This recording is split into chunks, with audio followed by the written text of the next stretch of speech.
Bro, I really feel relaxed.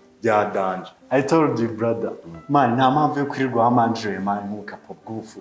Kandi hari uburyo bwinshi wagombye kwinezereza man no kurelaxinga bimara stress. Ariko cyaza karaga peti nubwo tugapinga. No mu ba ex wanjye nta numwe wazamo. Gusa man, ayo riri ko karaga peti katazaturaburiza. No way man, ntabwo kabitinyuka. Ukumva se kuzira video twafataga zanize kumuziki. Rega man nabura peti wabutinya guseba. Ntukabwire ko karamutse kataduza umuntu. Tayari video twahita tuzita ku mbuga man. Barateguye. Aze bro, umuhanga kabisa. Yeah. Ariko satani niba atari so, uri umwana we cyangwa kabari we satani. Asereka nkoza ubundi. Abona zira video zigiye hanze atari twebwe twaraburiza. Think twice bro. Yibazeho kabisa. Wapi man nawe kabyumva ko byagenda gutyo man. Ntabwo video na posting. Erega nawe ntabwo yayavuga kubera yuko nawe ni nka favere wawe mugiriye man. Erega kugakubita n'umwami w'ikigo. Man ni favere tu ni favere. Ahubwo burakemeye n'ubutakaziza. Ariko buryo nagapingaga we. Umve ngo ni mastermind muri game kabisa. Yeah. Byanze kumva mu mutwe wallahi. Sha. Ubwo nuko twagasize kawe. Bamba nkweretse plan mba nkapangiye after play. Aya nari bimana ndashona tu. Ese ubundi man araho kagiye se icyambere wowe nuko ugiye muri mode tu. Nuko ugiye muri mode ahubwo nyitege man nzajya ngutama. Nzajya ngutama tu. Ari ashitani ba.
Hey, bimeze bite?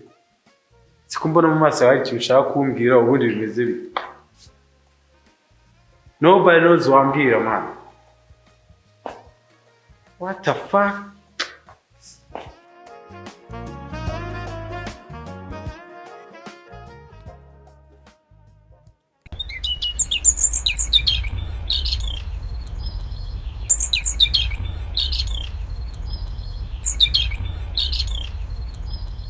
Murakoze.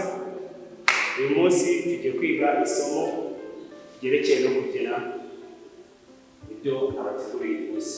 Nk'uko mubizi usanzwe tugira talents zitandukanye mu Rwanda mu bintu bigiye bitandukanye harimo kubyina mu gukora ibijyanye na gakondo. Nk'uko mubizi tugira ubwoko bubiri bwo kubyina harimo icyo bita modern dance na traditional dance.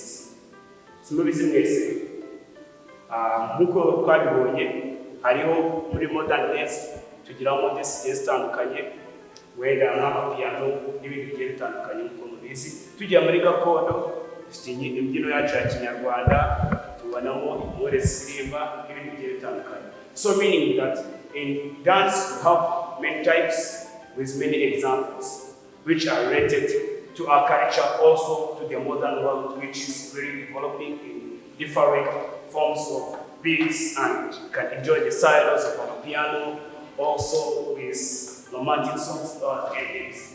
You what are doing, let's continue, and others which are really defined. So what I can say, let's mainly focus on this piano, which is really trending in our daily life. We have, or we can do, have an example of the song called Example. You know it? I know some of you are seeing challenges on TikTok, on IG, meaning that our living, our world is trading. Oh, so we can continue with, okay, come on. Wait, I have one question. Yeah. So, as we're talking about the dances, so, hari ikibazo nyine ntangiye kwibaza. Yeah. Urumva uburyo turi kwigamo imbyino turi kubyiga mu buryo nyine tubijyanisha n'umuco kuko wabivuze kuva mu piano, sinzi wenda niba wari kuvuga ko origin yayo ko ntabwo ari imbyino ituruka mu Rwanda. Ikibazo njye nari mfite, hari uburyo imbyino runaka ishobora nko kwifashishwa mu kugarura cyangwa se gusigasira umuco w'igihugu runaka, cyangwa se tuvuge ku rugero hari message dushobora gutanga cyangwa se no mu Rwanda nyine role ishobora gukinwa n'izo dance cyangwa se uruhare rw'izo dance muri ibyo bintu waba ari cyangwa se ubusobanuro nyine uburyo zishobora kwifashishwa mu gukomata ikibazo cyiza n'ubundi nari muri iyo form nshaka no talking about, but you are really right. Urebye hari umugani baca mu Kinyarwanda ati agahugu umuco akandi abantu.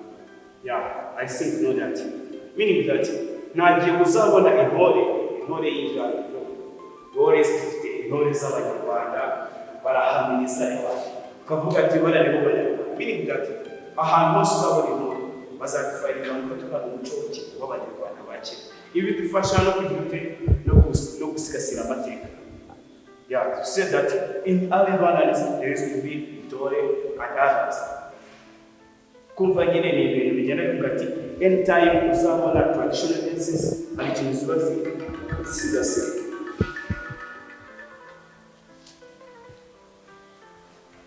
Yes.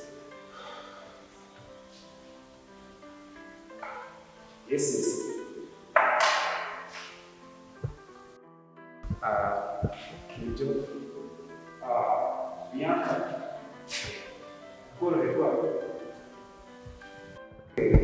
byiza cyane, mbega amakuru meza. Bianca twatubona gukumbuye umubyeyi nta ribi. Bianca tuzaza no kumusura maybe, cyangwa nibishoboka akazagera ku ishuri kare. Twari tumaze kumva inkuru nziza y'umunyeshuri wacu, mugenzi wacu wari umaze iminsi asa n'aho arwaye, gusa yaje kumererwa neza. Ibyishimo nyine ntabwo twabiherana. Tugiye gukinamo umukino witwa PNC. Reka umunyeshuri mugenzi wacu Shyne abasobanurire bimwe nyine by'ingenzi bigize uwo mukino kugira ngo tuze kwicoyega nyine. Hari umuntu uza kugira ngo sibyo Shyne, you can stand up and tell them about more PNC. Murakoze, kuko musanzwe mubizi mwese mukunye.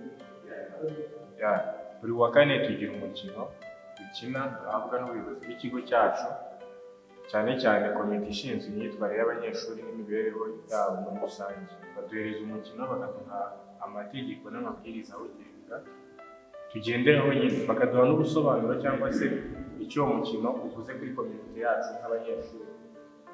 Ubwo nyine no mu yandi maklasi ngira ngo bagiye bafite ibikorwa bagenda bakora n'iminsi babikorera.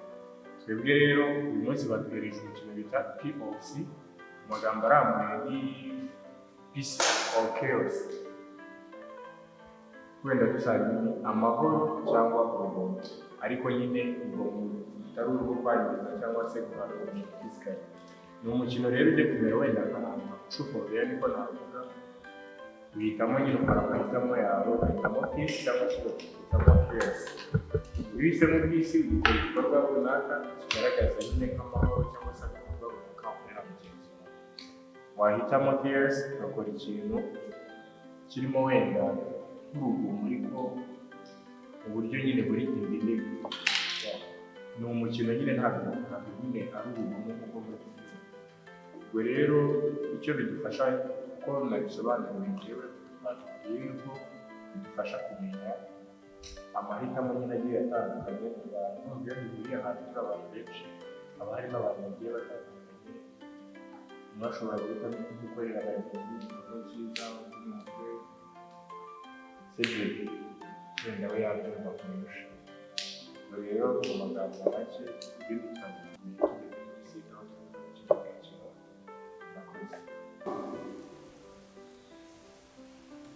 Mugenzi wanjye nakoze gusa kubera nambaye uniforme sinzi okay ndabyibutse imfura yaguye mu kanya n'uniforme conference ishobora kuba ari iyo okay just let's come back. Noneho uyu mukino nubwo twari tugiye gukina hanze gusa ushobora kutaboneka, ugiye gusura umunyeshuri wanjye imyaka iyi nkuru nyine ntabwo njye ntabwo hano utajya kumusura, let me next day. Sibyo?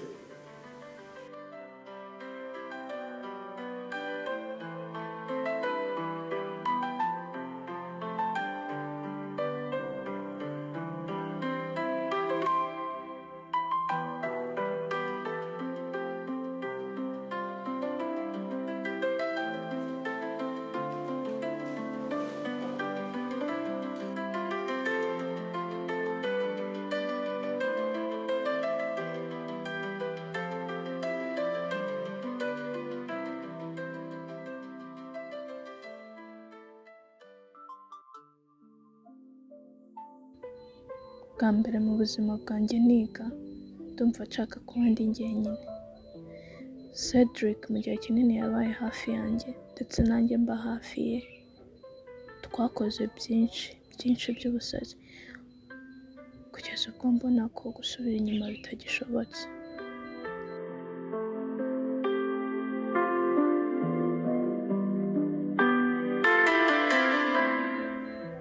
Kubona umubano wanjye nawe ugenda gahoro gahoro nk'umwenda ucuyuka, kandi I'm afraid ko ntacyo nabihinduraho cyangwa ngo ngire icyo mbikoraho uretse kubiharira fete.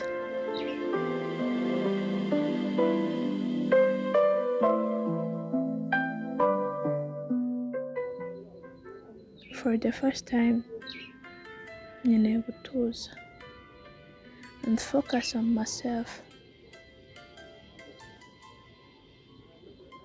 Nkeneye umwanya nanjye nkiyitaho. Moving on.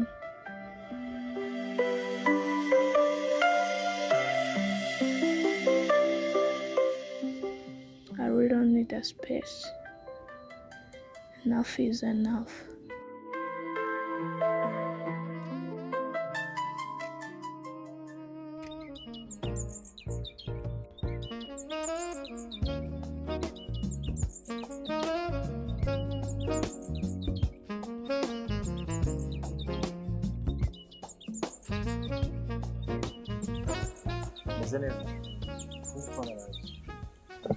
Ameze neza wese yameze neza. nizere ko umaze kumenyera ubuzima bw'ikigo, maze gusa n'ubisanga izo ndetse Usanga kiri gake rwose.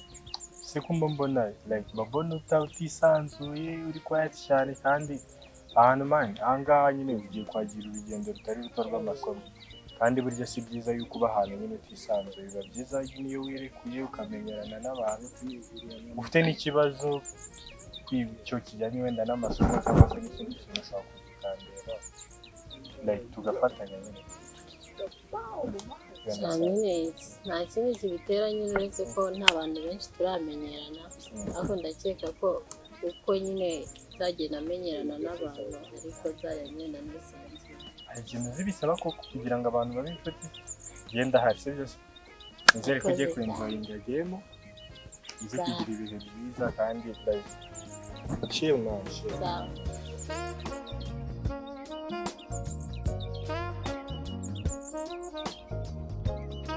ndakeka turi ready now twatangiye kandi nyine game yacu tuyiryoshye tu sibyo nibyo nshaka hari ikibazo dukorere okay no dore ikintu ngiye gukora ni iki ngiki sibyo nta kindi kintu ngiye kwifashisha ngiye guhitamo abantu sibyo murabizi game sibayidusobanuriye neza C or P kills or peace sibyo hari ikibazo badusobanuriye rules ukuntu igenda twebwe tugiye kuyikomeza tu hari ikibazo okay nizeye ko turi ready ntaguhitamo ngo umbwire ngo sibyo okay now umuntu ngiye guhitamo you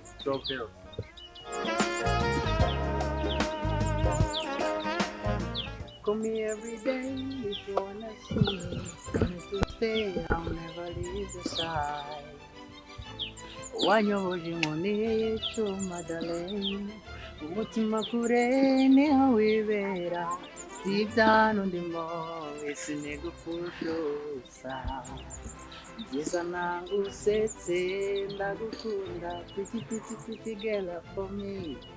Jiggy jiggy, I don't know how you do, you got me falling for you.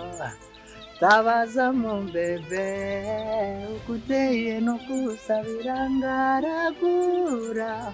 Je suis vraiment fou de toi.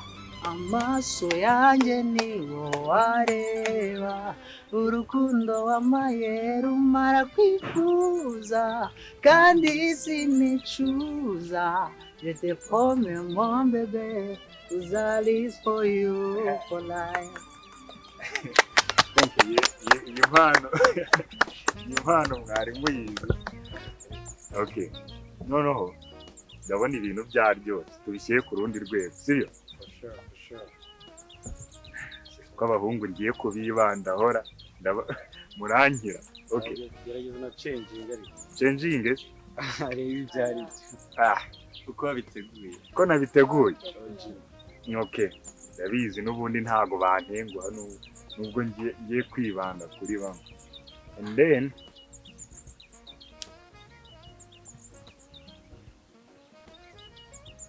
yo boy peace or chaos tubwire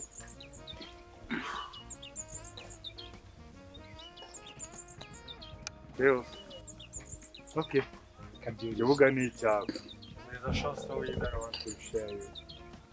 Agasari gatoya ariko navuga ngo ni real.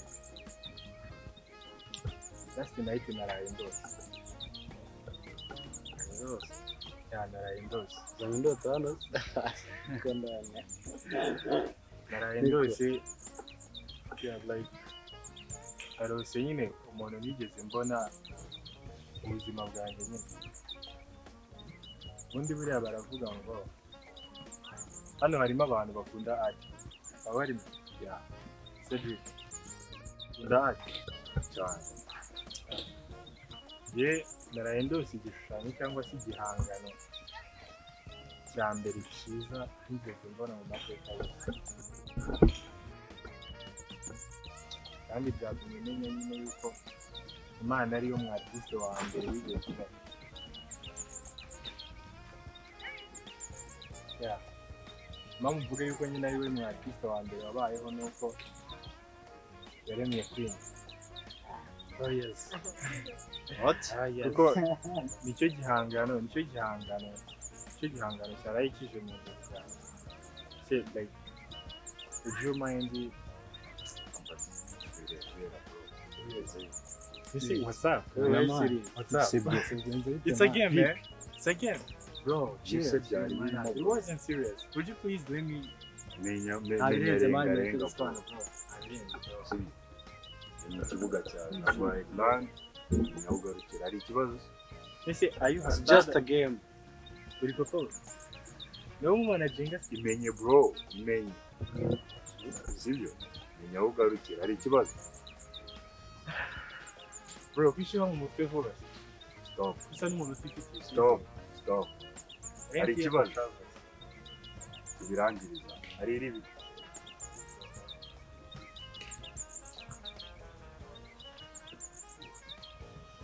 game irangiye gutyo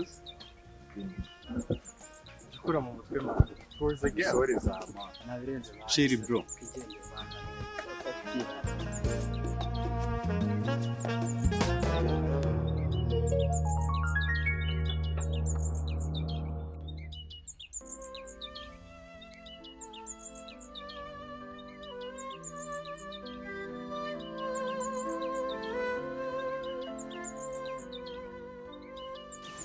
Hello.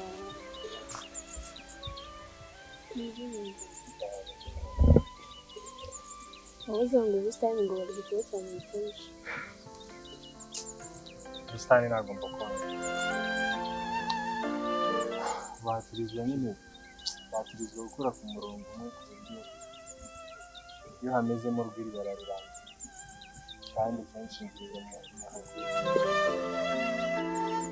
Ese ibyo ngibyo bijyanye nabyo? ibyo ntabwo ari ibyo ngibyo nigereranya nabyo yewe ndi ikimera gisigara gihagaze nubwo jaride yaje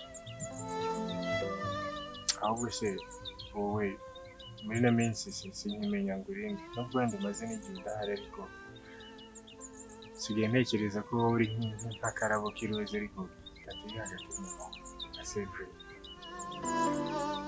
Ese ushaka kumva binyorohera? Hari igihe bijya bisaba ko gukomeza kumenya kugira ngo udapfira mu mbeho y'ubutita.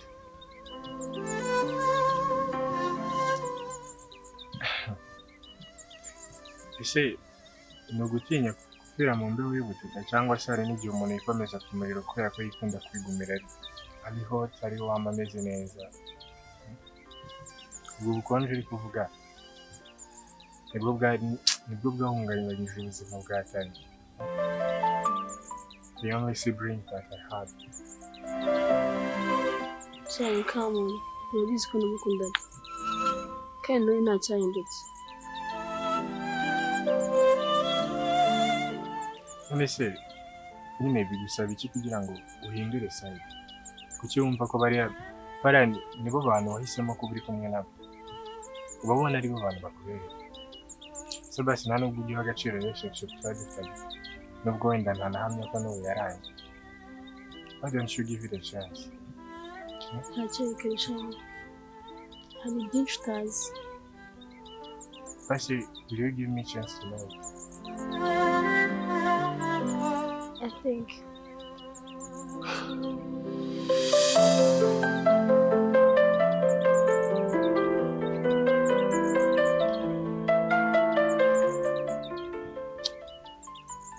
Ntabwo nzi ikintu nakubwira. Gusa ubuzima ibintu bihora bihinduka. Maybe njya nizera ko igihe kimwe ibintu byose nyine ducamo njya nizera yuko ibintu byose bizajya ku murongo. Yego. Njye niko mbyizera.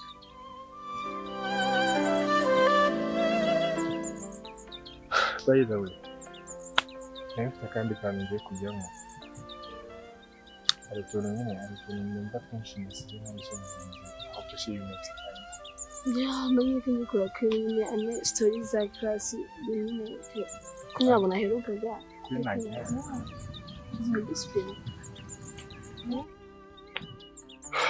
Mane, kanizere ko one day izahindura. Igihe nikigera. Hari byinshi utazi nyine ugomba kumenya. Kanizere ko uzabona amahirwe yo kubimenya.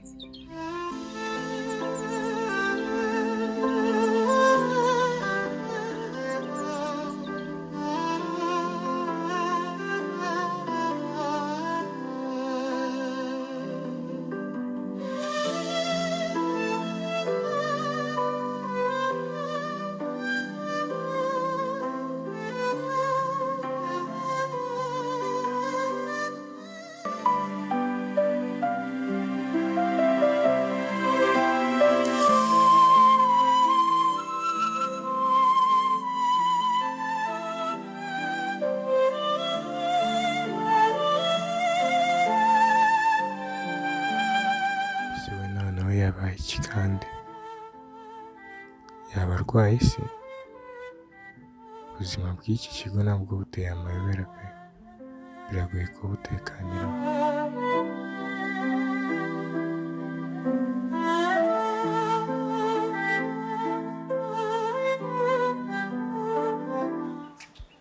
Hey Shyne.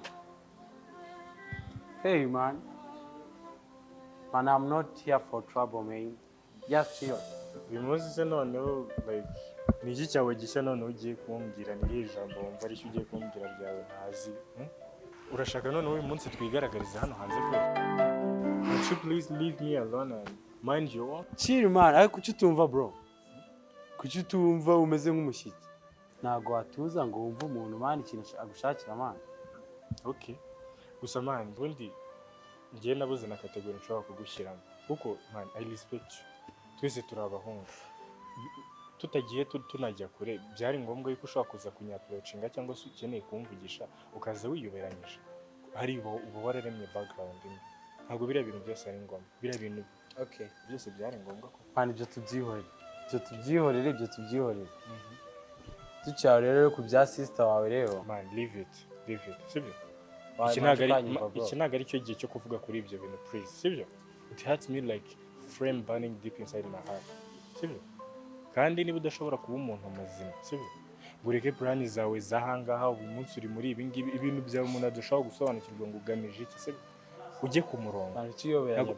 Ntabwo nshobora kuba inshuti nawe, sibyo? Kukiyoberanya bro. Buri muntu afite side yiwe. Urukumva man? Buri muntu wese agira side yiwe mbi. Bityo rero umwe kuri umwe. Tugenda bagaragaza umwe. None se bro, sa n'umbwira ibyo bintu bizakumarira iki? Ngiye ndi kumva nta mumaro kugenda we exposing abandi bantu. Buri muntu umugaragaruza uko ari nuko atari. Ibyo bintu uba wumva bizakumarira iki? Ikintu cyo nakubwira.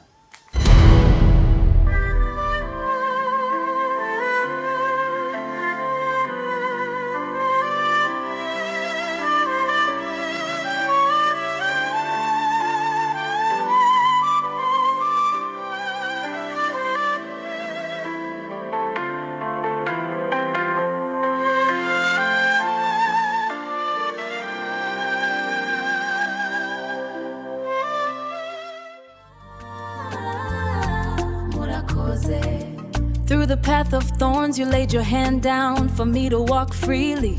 Your ghost protection and secret love removed the shadow of hatred in my life.